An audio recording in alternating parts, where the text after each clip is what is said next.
కేసీఆర్ గారి సిట్టు విచారణ జరుగుతూ ఉంది. మనతో పాటు కార్పొరేటర్ హేమ గారు ఉన్నారు. మేడం అసలు ఏం జరుగుతుంది తెలంగాణలో? సిట్టు విచారిస్తూ ఉంది కేసీఆర్ గారిని. ఏంటి ఏమన్నా డైవర్షన్ నడుస్తూ ఉందా? క్లియర్‌గా డైవర్షనే గదండీ! ఇప్పుడు ఆల్రెడీ మున్సిపల్ ఎలక్షన్‌లది మనకి ఏమంటారు నోటిఫికేషన్ వచ్చింది. సో, ఆ మున్సిపల్ ఎలక్షన్‌ని డైవర్ట్ జేయడానికి ఆ డైవర్షన్‌లో భాగంగానే ఈ సిట్ నోటీసు. కేవలం ఎలక్షన్ టైంలో లేదంటే కాంగ్రెస్ పార్టీ ఏదైనా స్కామ్ జేసినప్పుడు, బీఆర్ఎస్ పార్టీ దాన్ని ఎక్స్‌పోజ్ జేసినప్పుడు ఇట్లాంటి నోటీసులు గుర్తుకొస్తాయి. కామన్ టైంలో, నార్మల్ టైంలో ఈ నోటీసులేం గుర్తురావు. ఆల్‌మోస్ట్ ఆల్ ఇది కొత్త గూడా గాదు. గతంలో గూడా కేసీఆర్ గారిని కాళేశ్వరం పేరుతోని అక్కడ వాళ్ళకు విచారణకు పిలిచిర్రు. అప్పుడు ఏం జేయలేదు. తర్వాత BRS party working president KTR గారిని ఈ ఫార్ములా రేస్‌లో పిలిచిండ్రు. హరీష్ రావు గారిని పిలిచిండ్రు. ఇప్పుడు ఫోన్ ట్యాపింగ్ పేరుతోని ఇప్పుడు పిలుస్తున్నారు. ఎప్పుడు ఏ విచారణ పిలిచినా గూడా వాళ్ళు ఏమంటారు ఎదుర్కున్నారు, వారికి సహకరించినారు. అన్ని విధాలుగా సమాధానం గూడా చెప్పిర్రు. కానీ ఇప్పటిదాకా ఎటువంటి ఆధారాలు వాళ్ళు పెట్టలేకపోయిండ్రు. కానీ విచారణ పేరుతోనే పిలుస్తున్నాం అన్న వాళ్ళని ఎందుకు నిందితులుగా కాంగ్రెస్ పార్టీ నాయకులు చూపిస్తున్నారు. నిందితులను ప్రకటించాల్సింది ఎవరు? జడ్జి ప్రకటించాలి, జడ్జి చెప్పాలి. కానీ దానికంటే ముందే వీళ్ళే జడ్జిల్లాగా ప్రవర్తిస్తూ ఇక ఏమంటారు మేమే జడ్జిలం, మాదే రాజ్యం అన్నట్టు వ్యవహరిస్తూ వాళ్ళే డెసిషన్స్ అనేది నడిపిస్తున్నారు. సో అదే డైవర్ట్ చేయడానికి కేవలం ఎన్నికలలో గెలవడానికి మాత్రమే ఇవన్నీ చిల్లరేషాలు వేస్తున్నారు. కానీ ఎన్ని చిల్లర వేషాలు వేసినా, ఎన్ని చిల్లర స్టంట్లు చేసినా తెలంగాణ ప్రజలు మేల్కొన్నారు. ఖచ్చితంగా ఎలక్షన్లలో మీకు బుద్ధి చెప్తారు. కనీసం ఎలక్షన్లు లేకపోయినాయి. ఇప్పుడు మున్సిపల్ ఎలక్షన్లో వాళ్ళు గెలవంగానే వాళ్ళకి పదవి పోతాయనేది కూడా ఏం లేదు. ఖచ్చితంగా 3 ఏళ్ల పాటు వాళ్ళే ఉంటారు. మాకు ఎటువంటి ఇబ్బంది లేదు. కానీ 3 ఏళ్ల తర్వాత వచ్చే పరిణామాలు ఏందో రేవంత్ రెడ్డి గారు కూడా గుర్తుపెట్టుకోవాలి. మీరు చేసిన ఏ ఒక్క చర్య ఇప్పుడు కేసీఆర్ గారి మీద కానీ మా పార్టీ నాయకుల మీద చేస్తున్న చర్యలన్నీ కూడా దానికి తగ్గకి అంటే డబల్ రివెంజ్ అయితే ఉంటుంది. మర్చిపోవద్దు. మీరు ఇంకా అంటున్నారు 10 ఏళ్ల తర్వాత అంటే 5 ఏళ్ల తర్వాత మళ్ళీ మా ప్రభుత్వమే వస్తుందని. అంత ఆశ పెట్టుకోకండి. కనీసం 2-3 సీట్లు వస్తాయో లేదో దాని గురించి అయినా ఆలోచించాలని చెప్పేసి నేను రేవంత్ రెడ్డి గారికి తెలియజేస్తున్నాను.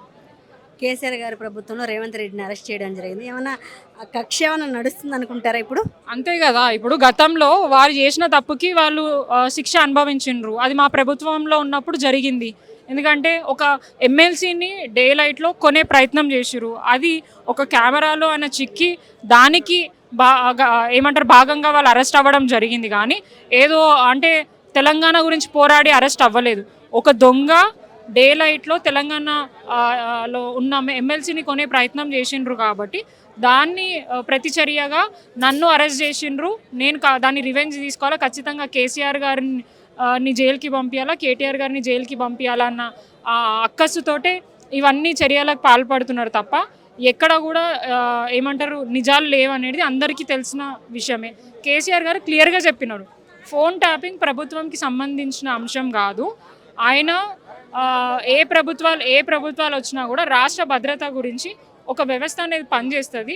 సో ఆ వ్యవస్థలో భాగంగానే వాళ్ళు కొంత ఎక్కడైనా సెన్సిటివ్ అంశాలు ఉన్నప్పుడు దాన్ని బేస్ చేసుకొని వాళ్ళు కొన్ని యాక్షన్స్ తీసుకుంటారు. సో దానికి మాకు ఏం సంబంధం అని వాళ్ళు క్లియర్గా చెప్పారు.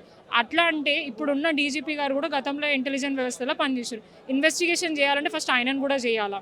అండ్ మోర్ ఓవర్ ఏమంటారు ఇప్పుడున్న ప్రభుత్వంలో కూడా కొంతమంది మంత్రులు వాళ్ళ ఫోన్లు ట్యాప్ అవుతున్నా అన్నారు. సరే గతంలో మేము చేసినాం, మరి ఇప్పుడు ఎవరు ట్యాప్ చేస్తున్నారు?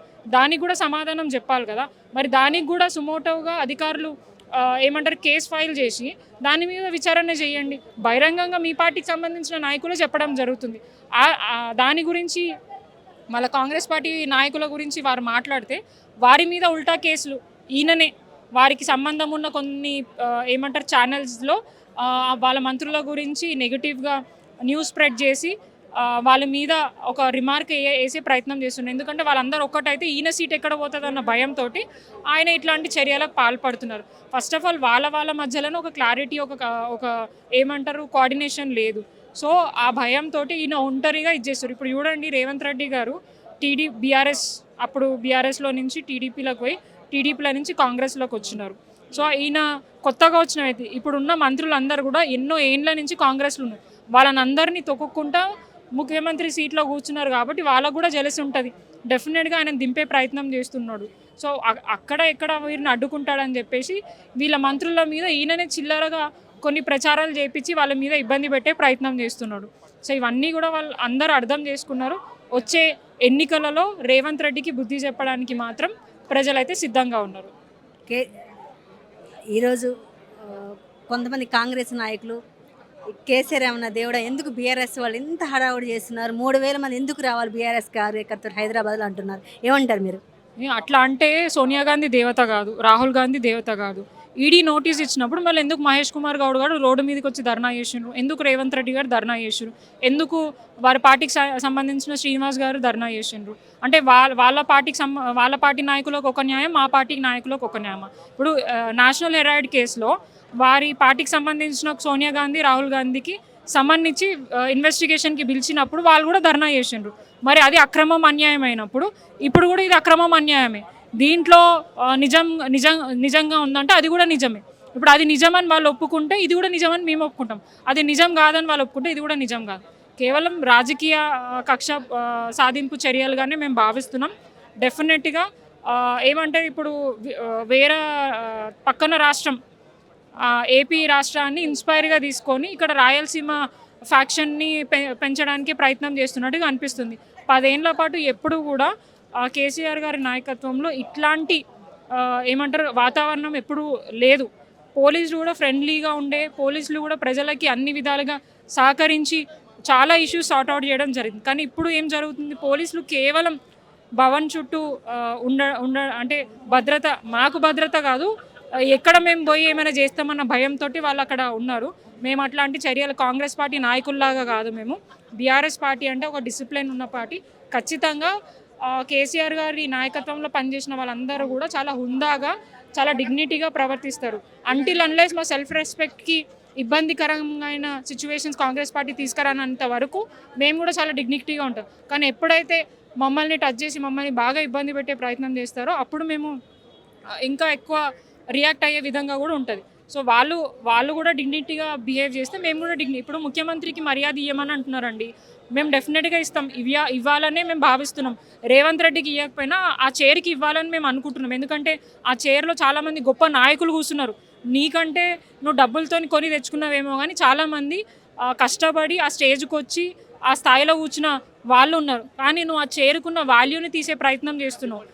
కనీసం కేసీఆర్ గారికి 10 ఏళ్ల తర్వాత కొంచెం వ్యతిరేకత వచ్చిందేమో కొన్ని అంశాలలో, వారి టైంకి ఏమంటారు వర్క్స్ చేయకపోవడం వల్ల. బట్ రేవంత్ రెడ్డికి ఏంటంటే 2 ఏళ్ళు కంప్లీట్ కాకముందే 6 నెలల సమయంలోనే ఇష్టారీతిగా తెలంగాణ రాష్ట్ర ప్రజలు నోటికి ఎంత వస్తే అంత తిడుతున్నారు. ఎందుకు వచ్చింది ఆ పరిస్థితి? ఎందుకు రేవంత్ రెడ్డి గారు ఆ పరిస్థితికి తీసుకొచ్చిండ్రు?